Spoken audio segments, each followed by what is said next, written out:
Bir gənc ailə vardı. Bu ailə evləndiyindən bəri bunların evində hər gün qırğın qiyamət idi. Bu oğlanın atası bunlarla qalırdı. Gəlin isə hər gün qırğın salırdı ki, atası onlarla qalmasın. Belə oldu ki, bir gün elə bir hətta iş gəlib çıxdı ki, gəlin ayağını yerə döydü ki, əlinə hökmən dedi ki, burada ya mən qalacağım, ya da sənin aton qalacaq. Əgər sənin aton burada qalsa, mən burada qalmayacağım. Oğlan çox çıxılmaz vəziyyətə düşmüşdü. Fikirləşdi ki, neynəsin? Nə atasını ata bilir, nə də yoldaşını ata bilir. Bunların bir 8 yaşında oğlan uşaqları da var idi.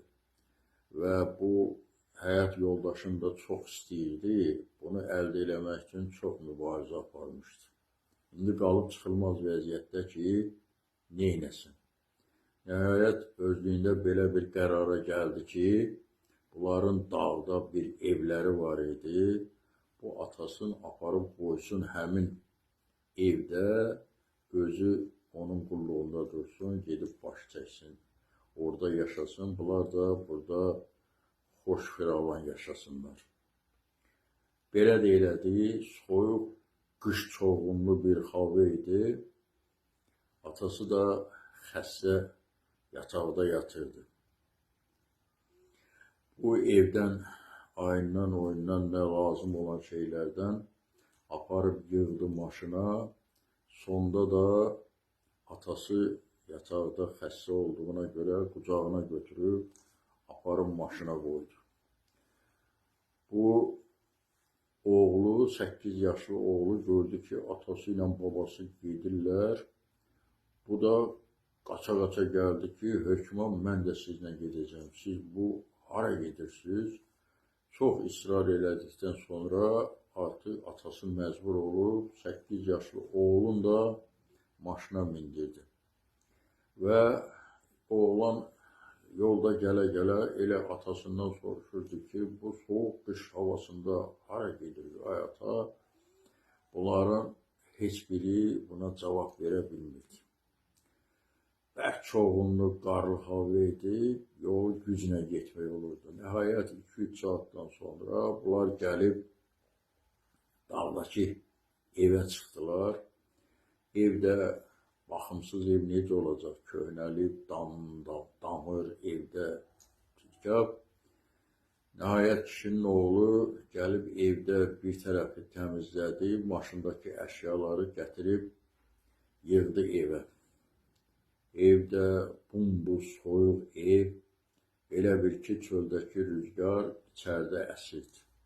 Oğlan üşüməyə başladı artıq və gedib evin bir küncündə düzəltdiyi yerə atasının qucağına götürdü maşından, getdi, yıxdı həmin yerə uzandırdı. Atası da oğluna bir söz demir, amma təsəvvür eləyin ki, böyüyüb başa çatdırasan, oğul, evlad səni gətirib bu cür soyuq evdə atıb gedə. Bu valideynə necə təsir edir? Özünüz təsəvvür eləyin. Atası amma oğluna bir söz demir. Bu hadisəni izləyən 8 yaşlı uşaq bu hadisədən bir baş aça bilmirdi ki, burada nə proses baş verir. Nəhayət kişinin oğlu atası ilə vidalaşır, qol boyun olub bir-birinə sarılırlar. Burada özlərini saxlaya bilməyib, hər ikisi ağlamağa başlayırlar.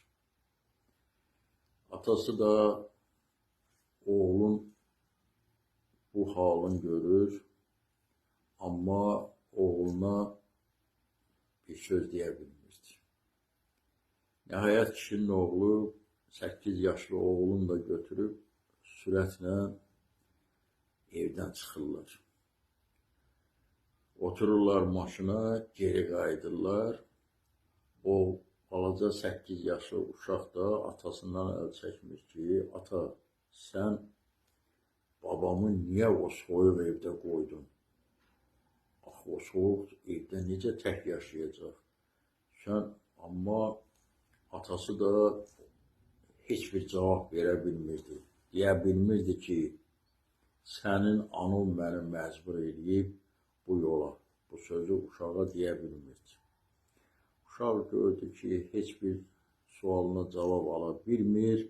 Nəhayət atasına dedi ki, ata, onda sən də yaşlaşanda mən səni gətirib bu evə qoyacağam. Elə bil ki, oğlanı güllə ilə vurdular. Yatmışdı, ayıldı. Oğlunun bu sözü ona çox pis təsir etdi. Maşını saxlayıb geri döndərdi. Və qayıtdılar yenə həmin evə. Oğlan girdi içəri, atasının boynunun qucaqlayıb hönkür-hönkür ağlamağa başladı. Dedi, ata, məni bağışla yenə. Mən çox böyük səhv eləmişəm. Səni bura gətirib qoymaqda. Ona görə keç mənim taksirimdən. Atadır da yenə ürəyi dözmür. Deyir, bala, mən onsuz da bilirdim ki, sən məni burada qoyub heç yerə getməyəcəksən. Qayıdıb məni buradan götürəcəksən.